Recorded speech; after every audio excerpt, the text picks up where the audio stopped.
Good evening.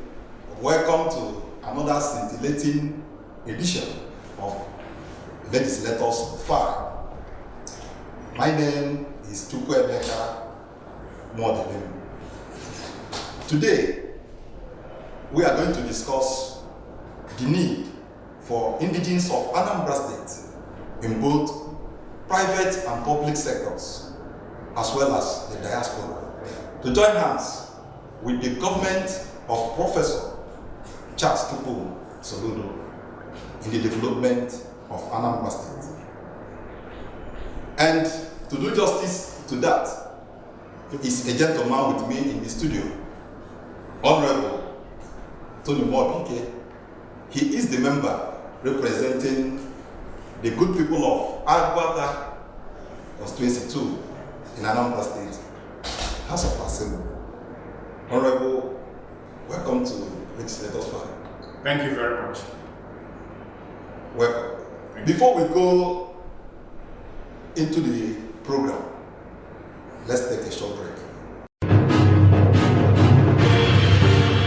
Do you wish to know the activities of the member representing Agwata Constituency 2 in Anambra State House of Assembly, Honorable Tony Mobike, on the floor of the House and the constituency? Then join the Legislator's File. The Legislator's File is a program Honorable Mobike uses to showcase his legislative activities in order to give his constituency effective representation. To watch the Legislator File, tune to ABS Television, channel 113 on Star Times, Mondays at 8:30 p.m. You can also watch it on Facebook via Anambra Broadcasting Service and the Legislator Anthony Mobike. Go to YouTube and visit The Legislator and other ABS online platforms.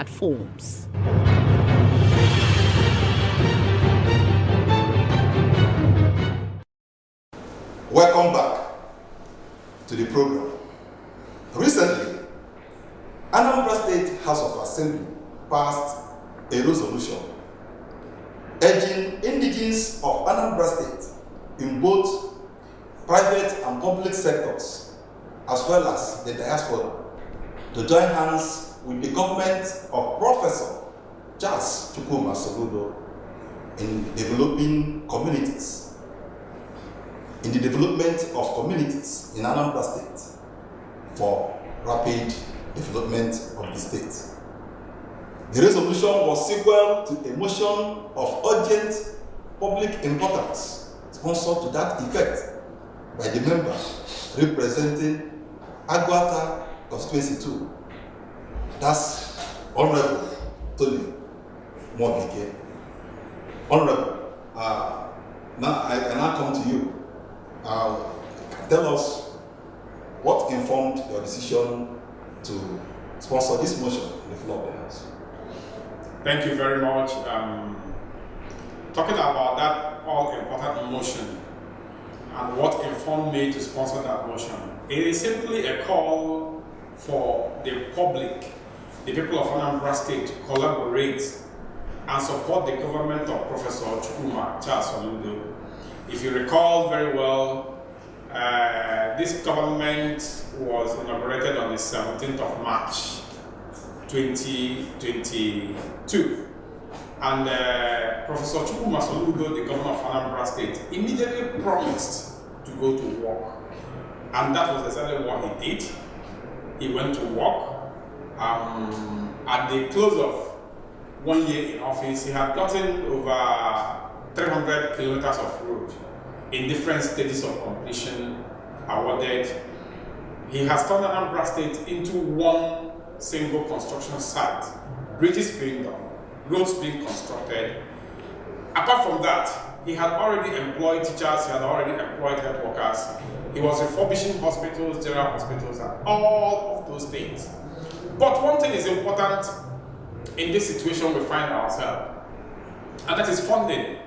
The governor himself talked about this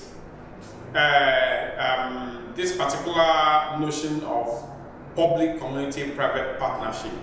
And what that means is getting the people to get involved, to collaborate with the government in developing the state. Now, statistics suggest that for all developing economies that the government usually receive minimum of 22% of all income into the state, be it IGR, be it taxes, however it is, but government receive up to 22% minimum for development to continue to progress at desired pace. Anambra State is a totally different place. In Anambra State, statistics have suggested that 99.8% of all income are in private hands, leaving the government with just a party 0.2%, and that is the quagmire. Despite this conundrum, the governor, Professor Chukwuma Soludo, has continued to thrive. He has continued to plug loopholes in IGR. He has continued to sustain development beyond all imagination. But now, what do we do to get this development to progress at the very desired pace, taking into cognizance that the man at the driving wheel is a near perfect driver, and I'm talking about the governor himself. He's doing everything. He has the capacity, he has the requisite knowledge, he has the expertise, and he also has the connection to develop Anambra State. But the funding now is a problem. So this particular situation necessitated my moving that motion on the floor of the House of Assembly to get our people to collaborate with the government to unleash this immense economic potential in the hands of the private sector in Anambra State. We're talking about 99.8% of all income. That's a lot of money. That's a lot of potential. And if we get people to collaborate with government and we're able to unleash just half of this amount into development in Anambra State, I think that beyond all expectations, Anambra will be on a different positive level. Honorable, from your explanation, what you are saying is that Anambra will find it difficult to record unprecedented development if the private sector, the Anambra and the private sector are not involved. One would like to know, in what areas can they support, the development of Anambra State? Yes, thank you for that question. The governor himself has made this very simple when he propounded this public-community-private partnership. And this model of development is already being practiced in some places in Anambra State. When you talk about the Nneni model that the governor himself also talks about all the time, if you look at Nneni, the later Tony Enukeme, that's Tony Max, he was able to galvanize his people of Nneni together into developing the Nneni as a town. So when you get to Nneni today, you find a lot of tarred roads. So people got involved and they started tarring their roads. Not just tarring the roads, but they formed a kind of community for maintenance of those roads. You go to OKTT, similar thing has happened.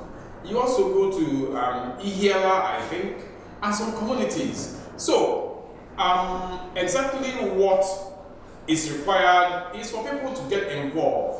I have to remind you also at this point that remittances from diaspora account for a major aspect of foreign income earners earning into Nigeria.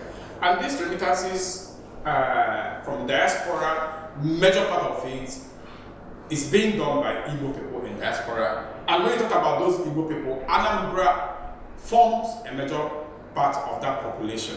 So, if these people remitting money from diaspora now channels their energy into collaborating with the government, there are so many areas that people can get involved. You talk about building hospitals in healthcare, for instance. You talk about building roads, for instance. You talk about schools. There is this a kind of what governor is also doing, whereby individuals can adopt schools. So an individual can adopt a school in his own local community. What we're talking about here is public community-private partnership. So you actually get involved in your own community. There are a lot of advantages that can come from it. It improves partnership, it improves development, it improves commitment, equal access, networking. A whole lot of gain comes from it because you are talking about your own community. So if you come in as an entrepreneur, as a company, as somebody living in the diaspora, as a businessman, and you decide to build a role in your own community, or you decide to galvanize your people into a community of developers, you develop roads, or you adopt a school where you pay school fees, you take care of the kids for the children. You can even pay school fees. I know the governor himself has adopted a school, Anambra the primary school in his Iswafia hometown. He pays the teachers, he does everything. That's an ideal example of this public community private partnership. So it actually helps to develop communities. A community can now determine the direction and progress of development in their own community, and then there is equal access. Nobody complains of being marginalized because we're talking about you getting involved in the development of your own community. And then we can now expand it to the state level. We can start talking about state-owned institutions, tertiary institutions, and thereabout. So it's a humongous concept we're talking about here that is going to benefit the state immensely. Yeah, already we've really highlighted areas of need. I know that the viewer is really, getting what you are saying. At this juncture, we'll take a short break now. When we come back, the program continues. Do you wish to know the activities of the member representing Agwata Constituency 2 in Anambra State House of Assembly, Honorable Tony Mobike, on the floor of the House and the constituency? Then join the Legislator's File. The Legislator's File is a program Honorable Mobike uses to showcase his legislative activities in order to give his constituency effective representation. To watch the Legislator File, tune to ABS Television, channel 113 on Star Times, Mondays at 8:30 p.m. You can also watch it on Facebook via Anambra Broadcasting Service and the Legislator Anthony Mobike. Go to YouTube and visit The Legislator and other ABS online platforms.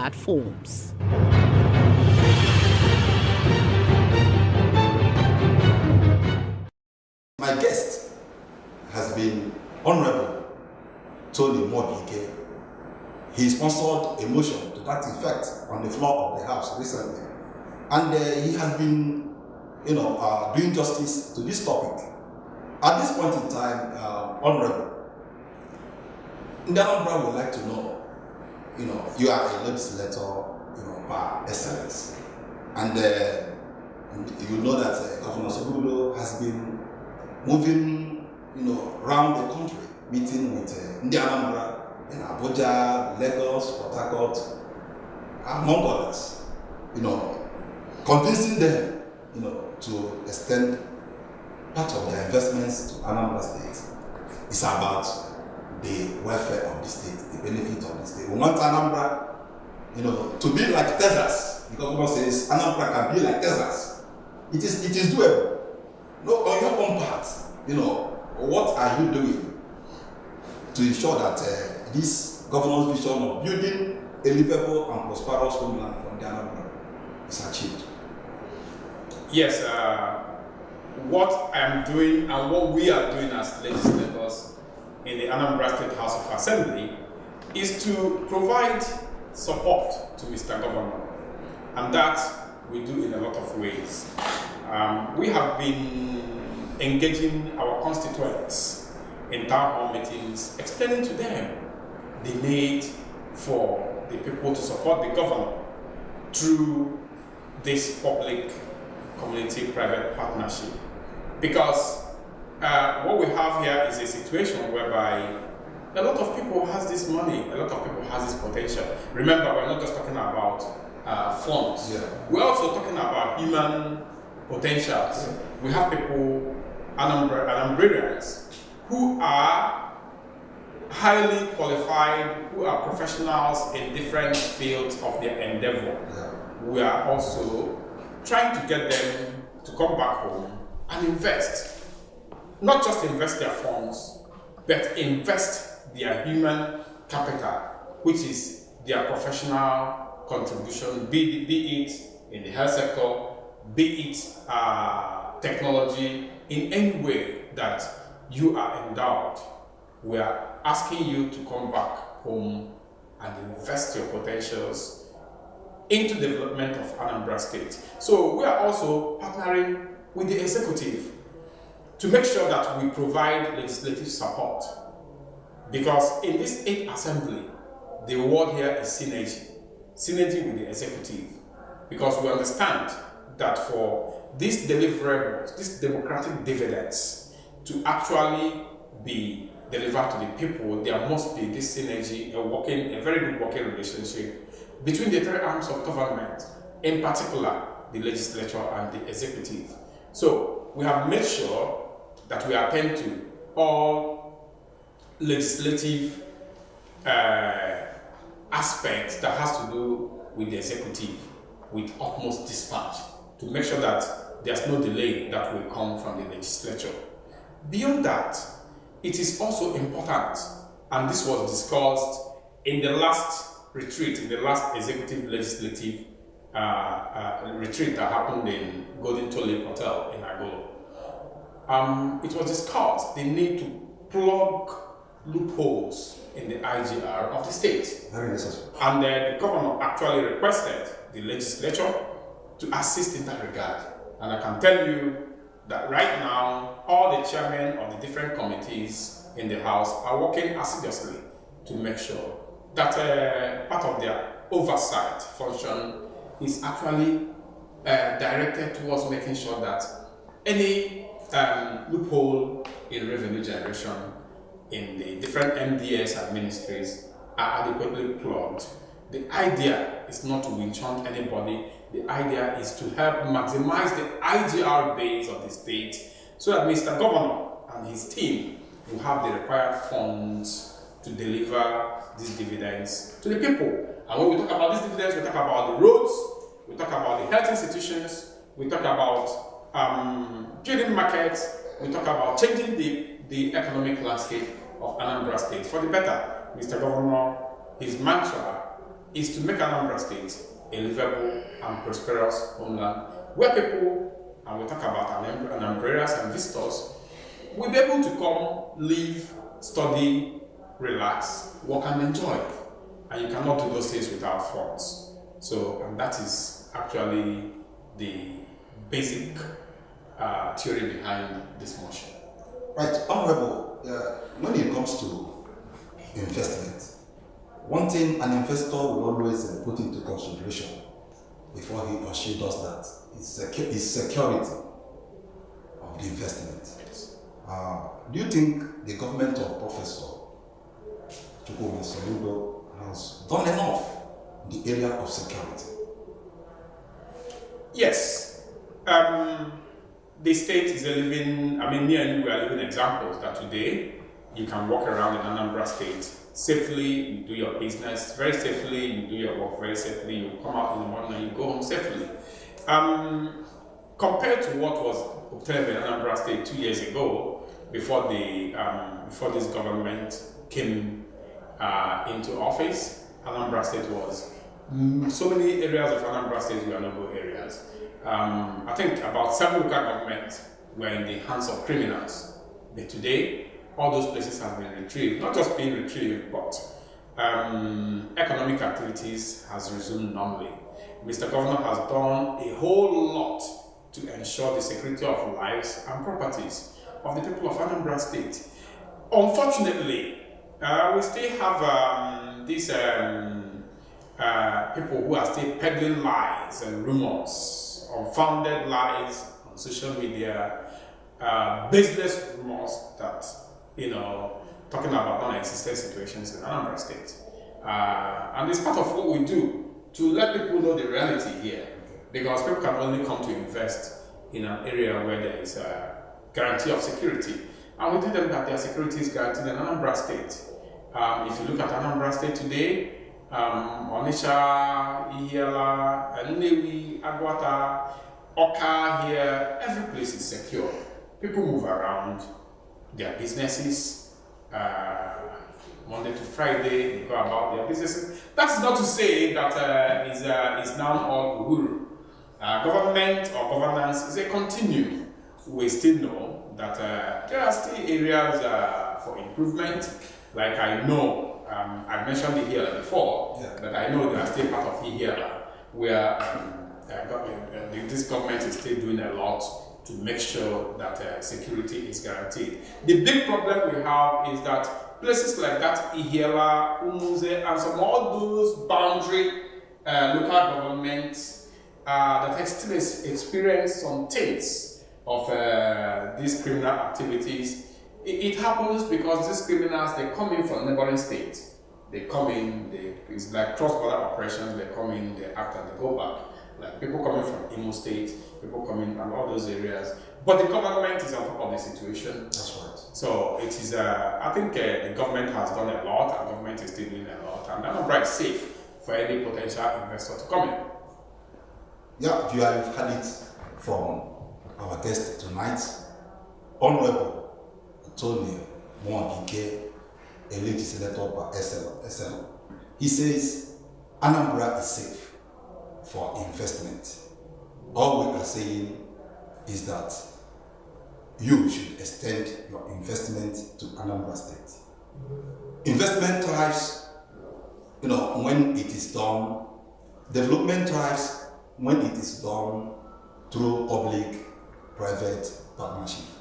And the governor of Anambra State, Professor Soludo, has been working hard to achieve Anambra of our dreams. Anambra, where you and I can live, do our businesses, walk around, play, make merry.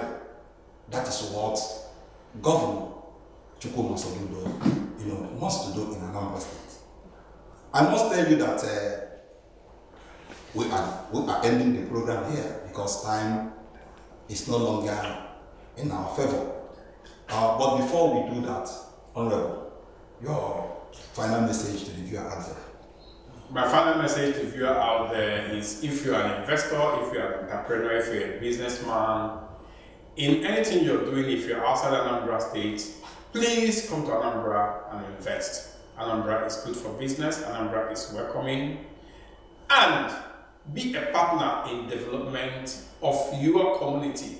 It is very important. At the end of the day, the people, our own people, better for it.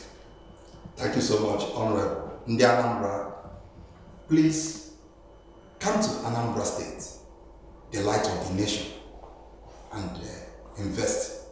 Anambra is safe for your investment. Anambra is the place where you can do business comfortably because others have been doing it here comfortably. And the security of your investment is guaranteed. Anambra State government has provided an enabling environment for investment to thrive. Thank you so much for being part of today's edition of the program, Legislators File. I must thank you so much for watching. Join us next time for another scintillating edition of the program. Bye for now.